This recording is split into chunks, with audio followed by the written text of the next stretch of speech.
Fintech peer-to-peer lending. Mungkin sering mendengar istilah ini, tapi belum sepenuhnya paham apa sih maksud dari fintech peer-to-peer lending, bagaimana cara kerjanya, dan apa saja sih yang perlu diperhatikan sebelum akhirnya kita memilih platform fintech peer-to-peer lending. Fintech peer-to-peer lending merupakan aktivitas yang mempertemukan antara peminjam dana dengan pemberi dana dalam suatu wadah atau platform secara digital, seperti biro jodoh. Namun, kalau ini antara pihak unbankable yang membutuhkan pinjaman dan pihak yang ingin mengembangkan idle fund.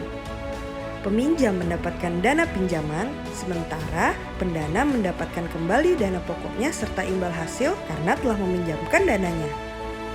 Lalu siapa peminjam dan pendananya? Ini tergantung dari platform itu sendiri, karena setiap platform memiliki model bisnis yang berbeda-beda. Ada yang peminjamnya individual, ada yang perusahaan atau UKM. Begitupun dengan pendananya, ada yang individual maupun perusahaan. Kita juga sering dengar istilah produktif loan dan konsumtif loan. Maksudnya gimana sih? Jadi untuk produktif loan adalah dana yang disalurkan peminjam UKM tadi. Sementara untuk konsumtif loan, dana untuk peminjam kebutuhan individual. Namun saat ini perbedaan tersebut sudah mulai blur. Karena pada kenyataannya banyak juga peminjam konsumtif yang tidak punya akses ke perbankan dan pada akhirnya meminjam uang 1 hingga 2 juta ke fintech peer-to-peer lending dan menggunakan pinjaman tersebut untuk kegiatan produktif seperti modal untuk toko kelontong atau pedagang sayur, pengguna ojek online untuk modal membeli HP ataupun untuk menunjang kebutuhan lainnya.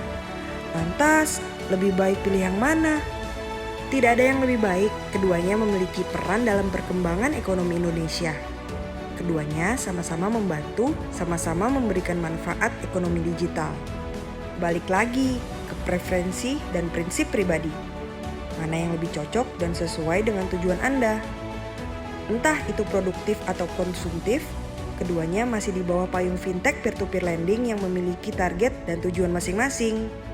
Karena itu, ketahui dulu tujuan Anda apa sebelum mulai menggunakan fintech P2P lending. Oh iya, sebelum memilih suatu platform fintech P2P lending, juga perlu loh memperhatikan poin-poin berikut. Yang pertama, legalitas. Pastikan platform tersebut memiliki izin usaha yang jelas ya dan sudah terdaftar dan diawasi oleh Otoritas Jasa Keuangan atau OJK. Anda bisa lihat di website resmi OJK platform apa saja yang sudah terdaftar hingga berizin. Jika nama platform tersebut ada di website resmi OJK, itu tandanya aktivitas yang dilakukan oleh platform tersebut sepenuhnya berada di bawah pengawasan dan persetujuan OJK. Mulai dari bisnis model, mitigasi risiko, bunga, hingga kepenanganan keluhan pelanggan. Semua di bawah pengetahuan OJK melalui laporan bulanan platform. Jadi, ini syarat mutlak yang harus dimiliki platform sebelum Anda memutuskan menggunakannya ya. Yang kedua, bisnis model. Bisnis model tiap platform yang berbeda-beda mungkin membuat Anda bingung. Namun, Anda harus mengenal dan memahami betul mengenai model bisnis sebelum memulainya. Seperti bagaimana proses pinjam meminjam, kepada siapa dana disalurkan, kriteria peminjam dan pendananya, hingga kerjasama dengan perusahaan apa saja. Anda juga perlu mengenal hal-hal teknis seperti bagaimana perhitungan bunga peminjam dan imbal hasil untuk pendana, proses registrasi hingga proses akhir. Dengan begitu, Anda akan lebih percaya diri memilih platform yang sesuai dengan Anda. Anda juga bisa mencari tahu perusahaan di balik platform tersebut dan bagaimana performanya. Yang ketiga, mitigasi risiko. Apa yang dilakukan perusahaan untuk mengurangi adanya risiko gagal bayar? Hal ini penting untuk melihat kesiapan dan keseriusan platform dalam meminimalisir risiko pinjam-meminjam di platformnya. Sama seperti instrumen lainnya, fintech P2P lending juga memiliki risiko yang ditanggung oleh masing-masing pihak. Dalam hal ini, peminjam dan pendana. Platform tidak menjamin dan menanggung jika terjadi default.